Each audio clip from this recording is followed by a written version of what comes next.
నమస్తే, welcome to viewpoint. Persian గల్ఫ్లో సిద్ధంగా ఉన్న 6 ఎల్పీజీ ట్యాంకర్లు అవి దేశం చేరితే పశ్చిమాసియాలో ఉద్రిక్తతలు తీవ్ర స్థాయిలో ఉండడంతో ఎల్పీజీ కొరత రాకుండా చూసుకునేందుకు భారత్ తీవ్రంగా ప్రయత్నిస్తోంది.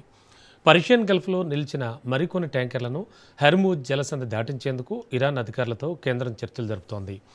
అవి కనుక ఓకే అయితే 6 ట్యాంకర్లు భారత్కు చేరుకుంటాయి. 3 లక్షల టన్నుల ఎల్పీజీ అందుబాటులోకి వస్తుందని ప్రభుత్వ వర్గాలు వెల్లడిస్తున్నాయి.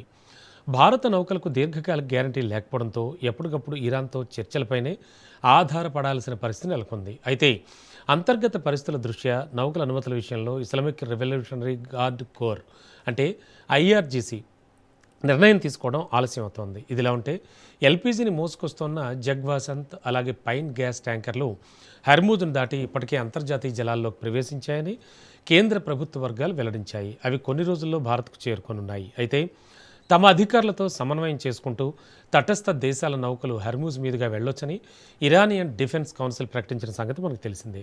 ఇరాన్ అధికారులు సహకార వైఖరిని అవలంబిస్తున్నారని భారత ప్రభుత్వ వర్గాలు చెబుతున్నాయి. ఈ వ్యాఖ్యల నేపథ్యంలో హర్మూజ్ నుంచి నౌకల రాకపోకల విషయంలో కాస్త సానుకూలత కనబడుతోంది.